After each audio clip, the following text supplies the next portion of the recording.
Hello guys, welcome to my YouTube channel. दोस्तों, आप सभी का मेरे YouTube channel GS classes by Sanju sir में स्वागत है।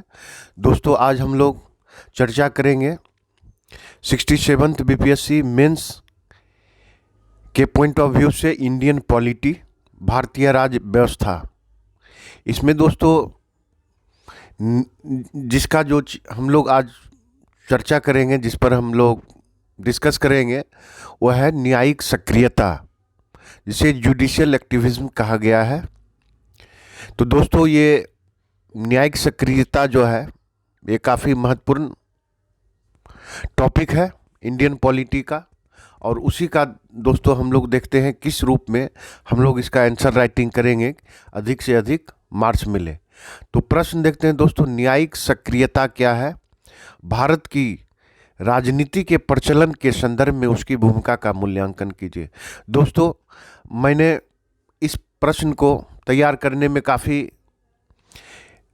मेहनत किया है दोस्तों, और ये कंटेंट भी काफ़ी प्रभावशाली ढंग से इसमें लिया गया है। और यदि आप इस तरह का आंसर करते हैं तो निश्चित रूप से आपको अधिक से अधिक मार्क्स मिलेंगे। इसमें काफ़ी हमने अदर तुलनात्मक दृष्टिकोण से और वर्तमान के परिप्रेक्ष्य में भी इस पर मैंने चर्चा किया है दोस्तों, ये आंसर राइटिंग किया गया है। तो दोस्तों चलिए शुरू करते हैं। इसका आंसर राइटिंग किस रूप में है, आप सभी अवगत हैं कि मेंस परीक्षा में यानी फाइनल सिलेक्शन में आंसर राइटिंग का बहुत ही बड़ा महत्व है। यदि आप अच्छे से आंसर राइटिंग करते हैं, आपका मेंस में अच्छे मार्क्स रहेंगे, तो अंतिम रूप से चयन होने में आपको दिक्कतें नहीं आएगी। इंटरव्यू का जो है बहुत ज़्यादा उस समय मायने नहीं रह जाता है, और मार्क्स तभी आएगा जब आपका आंसर राइटिंग बहुत ही प्रभावशाली ढंग से हो, और एग्जामिनर इससे जो है इसे देख करके, आपके कंटेंट पढ़ के, वो जो है उन्हें लगा कि नहीं, ये जो भी एस्पिरेंट है अच्छे से उनका कंसेप्ट क्लियर है, और वो अधिक से अधिक मार्क्स आपको देंगे दूसरे की तुलना में। तो चलिए दोस्तों शुरू करते हैं। देखिए, सरकार के तीनों अंगों को अपने अपने अधिकार क्षेत्र में सुचारू रूप से कार्य करना किसी देश के स्वस्थ लोकतंत्र की पहचान है। दोस्तों, ये पृष्ठभूमि में हम लोग लिखेंगे, ये जो है पृष्ठभूमि इसको बोला जाए, पृष्ठभूमि, ये पृष्ठभूमि आप लिख देंगे।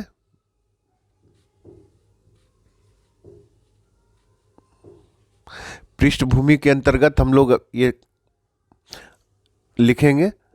दोस्तों, आप जान रहे हैं कि किसी भी आंसर राइटिंग में इंट्रो, बॉडी और कंक्लूजन काफ़ी मायने रखता है, और सब में एग्जामिनर आपके लिखावट के हिसाब से आपको मार्क्स देते हैं। तो पृष्ठभूमि के अंतर्गत हम लोग इसकी परिभाषा जानेंगे।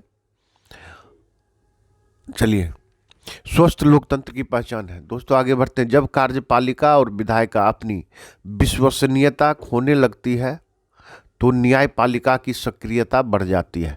अर्थात जब न्यायपालिका द्वारा अपनी परंपरागत सीमाओं से बाहर जाकर कार्यपालिका और विधायिका के कार्य के क्षेत्रों में जनहित की दृष्टि से हस्तक्षेप किया जाना ही न्यायिक सक्रियता कहलाता है। दोस्तों, थोड़ा सा ग्राफ के माध्यम से इसको हम समझेंगे। सरकार के मुख्य रूप से 3 अंग हैं, ऐसे तो 4 अंग माना जाता है प्रेस को, लेकिन इस परिप्रेक्ष्य में, इस प्रश्न के परिप्रेक्ष्य में मुख्य रूप से 3 अंगों का चर्चा होगा, विधायिका, कार्यपालिका और न्यायपालिका। तो न्यायिक सक्रियता एक ओर जहां कार्यपालिका को त्रुटि बताती है, वहीं दूसरी ओर विधायिका को उसके उत्तरदायित्वों का बोध कराती है। संवैधानिक दृष्टिकोण से भारत एक लोकतांत्रिक, समाजवादी एवं कल्याणकारी देश है, जिसमें न्यायपालिका की भूमिका एक सजग प्रहरी के रूप में है। दोस्तों, इस तरह का आप लाइन जोड़ेंगे, सेंटेंस बनाएंगे, तो काफ़ी आपका आंसर राइटिंग प्रभावशाली दिखेगा, और इसमें मार्क्स अवश्य ही अन्य के बनिस्पत आपको ज़्यादा मिलेंगे। दोस्तों, यदि मेरा आंसर राइटिंग से आप प्रभाव आपको लगेगा कि मेरे लिए उपयोगी है, तो मैं आप लोग से रिक्वेस्ट करूंगा कि मेरे साथ जुड़िए, चैनल को सब्सक्राइब कीजिए और अपने दोस्तों के बीच भी इसे प्रमोट कीजिए। चलिए दोस्तों आगे बढ़ते हैं। भारतीय संविधान के अनुच्छेद 32(2) के अनुसार न्यायपालिका के मौलिक अधिकारों की रक्षा करने का दायित्व सौंपा गया है। इसके अतिरिक्त संविधान के अनुच्छेद 139, 226 तथा 227 के द्वारा भी न्यायपालिका को विशेष अधिकार दिए गए हैं, जिसके कारण उसकी सक्रियता बढ़ी है। चलिए दोस्तों इसकी अवधारणा पर चर्चा करेंगे। हम लोग पॉइंट वाइज डिस्कस करेंगे। न्यायिक सक्रियता की अवधारणा। वर्ष 1979 ईस्वी में न्यायमूर्ति वाई चंद्रचूड़, दोस्तों वाई चंद्रचूड़ वही जस्टिस हैं जिनका अभी जो है उनका लड़का 9 फरवरी को जो अभी वर्तमान में बनने वाले हैं जी। तो वाई चंद्रचूड़ द्वारा संविधान के अनुच्छेद 32 के अंतर्गत जनहित याचिका से संबंधित व्यवस्था की गई। तत्पश्चात न्यायाधीश PN भगवती द्वारा मुख्य न्यायाधीश को भेजे गए पत्रों को ही जनहित याचिका के रूप में स्वीकार कर न्यायिक सक्रियता की नई दिशा दी गई। न्यायिक सक्रियता का स्वरूप। जनहित याचिका की मान्यता है कोई भी व्यक्ति किसी ऐसे समूह या वर्ग की ओर से मुकदमा लड़ सकता है जिसके कारण उसे कानूनी या संवैधानिक अधिकारों से वंचित कर दिया गया है। उदाहरण, ADR द्वारा चुनाव सुधार हेतु जनहित याचिका दायर किया गया है। दूसरा पॉइंट है दोस्तों, कानूनी न्याय के साथ साथ सामाजिक और आर्थिक न्याय पर बल। न्यायिक सक्रियता के कारण ही न्यायपालिका द्वारा कानूनी न्याय से आगे बढ़कर आर्थिक सामाजिक न्याय प्रदान करने का प्रयास किया जा रहा है। तीसरा है दोस्तों, शासन को आवश्यक निर्देश जारी करना। जब न्यायपालिका द्वारा यह महसूस किया गया कि जांच एजेंसी उच्च पदस्थ व्यक्तियों के विरुद्ध जांच कार्य में ढिलाई बरत रही है तो न्यायालय द्वारा उसे ठीक ढंग से जांच करने का निर्देश दिया जाता है। उदाहरण, हाल के घटना में पश्चिम बंगाल के DGP को केंद्रीय जांच एजेंसी के जांच में सहयोग करने का निर्देश दिया गया। इस तरह का कई उदाहरण है। आप ताज़ा उदाहरण दोस्तों दे सकते हैं।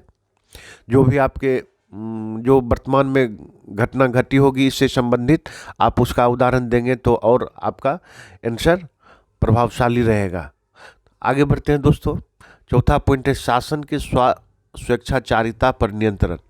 न्यायिक सक्रियता के कारण ही न्यायालय द्वारा स्वतः संज्ञान लेकर भी इसे स्वेच्छाचारिता पर अंकुश लगाया जाता है। उदाहरण द्वारा हाल ही में उत्तर प्रदेश सरकार द्वारा सभी सिनेमा हॉल में फिल्म प्रदर्शन से पहले खड़े होकर राष्ट्रगान का गायन करने का आदेश, जिसे इलाहाबाद उच्च न्यायालय द्वारा शिथिल किया गया।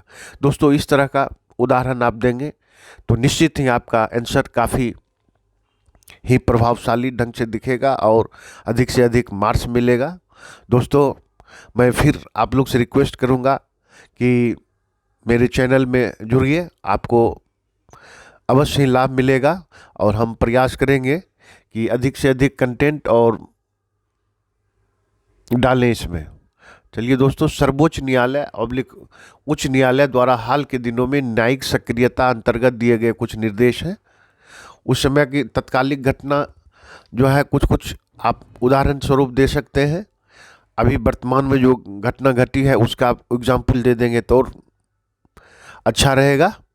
आधार कार्ड की अनिवार्यता, धारा 370 और 497 को निरस्त करना। ताजमहल आगरा संरक्षण हेतु आगरा और मथुरा के औद्योगिक क्षेत्रों में अधिष्ठापित सभी बड़े बड़े कंपनियों को प्रदूषण कम करने के लिए नोटिस जारी किया गया। चौथा है पर्यावरण की सुरक्षा हेतु वाहनों में CNG का उपयोग को बढ़ावा देना। 10 साल से के डीजल वाहनों और 15 साल के पेट्रोल वाहनों को प्रतिबंधित किया गया है। दोस्तों ये सुप्रीम कोर्ट का ही निर्देश पर ऐसा सरकार द्वारा किया जा रहा है। चुनाव सुधार पर केंद्र सरकार और चुनाव आयोग को नोटिस जारी करना। सभी एमपी और एमएलए के खिलाफ दर्ज संगीन मुकदमा का जल्दी सुनवाई हेतु विशेष न्यायालय का गठन करना। न्यायिक सक्रियता और विधायिका। दोस्तों यदि आप कमेंट्स करेंगे, यदि इसका पीडीएफ चाहिए तो आप कमेंट करेंगे, मैं पीडीएफ भी अपलोड कर दूंगा। न्यायिक सक्रियता और विधायिका। कुछ अरसे से भारतीय राजनीति में गठबंधन सरकार के कारण कार्यपालिका और विधायिका की स्थिति कमजोर हुई है, फलतः न्यायिक सक्रियता बढ़ी है। ये सब लाइन दोस्तों आप देंगे अपने आंसर राइटिंग में तो अवश्य ही आपका आंसर राइटिंग औरों से अच्छा रहेगा और ज़्यादा से ज़्यादा मार्क्स मिलेगा, जिसकी आलोचना समय समय पर होती रही है। फलस्वरूप यदा कदा सरकार और न्यायपालिका के बीच टकराव की स्थिति उत्पन्न हो जाती है, जिसमें राजनेताओं द्वारा कभी इसे न्यायिक अधिनायकवाद की संज्ञा दी गई है तो पूर्व प्रधानमंत्री द्वारा इसके लिए ओवर रिच शब्द का प्रयोग किया गया है। दूसरे परिप्रेक्ष्य में देखा जाए तो न्यायिक नियुक्ति आयोग कॉलेजियम प्रणाली द्वारा न्यायाधीशों की नियुक्ति के मामले में न्यायपालिका द्वारा सरकार द्वारा गठित न्यायिक नियुक्ति आयोग को निरस्त कर दिया गया। इस तरह के उदाहरण दे सकते हैं। आज देश में विभिन्न न्यायालयों में लगभग 13 करोड़ से ज़्यादा मामले लंबित हैं। इस तरह के उदाहरण आप दे सकते हैं। दोस्तों न्यायिक सक्रियता के आलोचना। दोस्तों यदि इसका कुछ मजबूत पक्ष है तो कुछ कमज़ोर पक्ष भी सभी चीज़ का होता है, उसी के अंतर्गत इसकी आलोचना का कुछ पॉइंट है, इसे भी आप याद रखेंगे। लोकतांत्रिक गणराज्य में न्यायपालिका की अति सक्रियता उचित नहीं माना जाता है। इस देश में संविधान सर्वोपरि है। कानून का शासन स्थापित करना न्यायिक सक्रियता में स्वागत है, परंतु न्यायाधीशों का शासन स्थापित करना उचित नहीं है। ये सब लाइन दोस्तों देखिए, यदि याद रख के वहाँ लिखते हैं तो अवश्य आपको लाभ मिलेगा। न्यायपालिका का कार्य विधि की समीक्षा करना है, न कि इसमें हस्तक्षेप कर गतिरोध उत्पन्न करना है। देखिए दोस्तों न्यायिक, हम फिर एक ग्राफ के माध्यम से आप लोग को समझाना चाह रहा हूँ। न्यायिक सक्रियता के विविध रूप देख लीजिए, कई रूप हैं इसमें। जनहित याचिका है, कानूनी न्याय के साथ साथ सामाजिक आर्थिक न्याय, शासन की स्वेच्छाचारिता पर नियंत्रण, कार्यपालिका और विधायिका को आवश्यक निर्देश देना आदि। देखिए दोस्तों न्यूयॉर्क टाइम्स का आंकड़ा है एक, ये सब अवश्य आप लोग से रिक्वेस्ट करेंगे कि ये डाटा जरूर दे दीजिएगा यदि इस तरह के प्रश्न आएंगे। तो अमेरिकी सर्वोच्च न्यायालय में साल भर में 70 मामलों का निष्पादन होता है, वहीं भारत में प्रतिदिन 700 मामलों का। निष्कर्ष। अब दोस्तों हम लोग कंक्लूजन पर जाते हैं। किसी भी प्रश्न का कंक्लूजन बहुत महत्वपूर्ण पार्ट होता है आंसर राइटिंग का। तो इसमें देखते हैं क्या है। उपरोक्त विवरणी से स्पष्ट होता है कि प्रजातांत्रिक व्यवस्था को सुदृढ़ बनाने के लिए निष्पक्ष और स्वतंत्र न्यायपालिका का होना आवश्यक है। भारत जैसे दुनिया के सबसे बड़े लोकतांत्रिक देश में न न्यायपालिका ही सर्वोच्च है, न ही विधायिका और कार्यपालिका, बल्कि संविधान सर्वोच्च है। अतएव संवैधानिक दायरे में रहकर सरकार को सभी अंगों को कार्य यहाँ की जनता के हित में करना पड़ता है, जो भारत में विविधताओं में एकता का वास होने का स्पष्ट प्रमाण है। दोस्तों देखिए कंक्लूजन में ये लाइन, ये आप पैराग्राफ डाल देते हैं तो आपका काफ़ी ही इफ़ेक्टिव आंसर होगा। तो दोस्तों ये प्रश्न का आखिरी पैराग्राफ कंक्लूजन हमने पढ़ा। मैं आप लोग से रिक्वेस्ट करूंगा कि मेरे चैनल से जुड़िए और इसे सब्सक्राइब कीजिए, अपने दोस्तों को भी शेयर करके सब्सक्राइब कराएं। और मैं जो भी इम्पोर्टेंट फैक्ट रहेगा और अच्छा से अच्छा आंसर राइटिंग करके आप लोग के बीच शेयर करूंगा। तो दोस्तों मिलते हैं फिर कोई नया क्वेश्चन के साथ नेक्स्ट वीडियो में। तब तक के लिए आप सभी का धन्यवाद।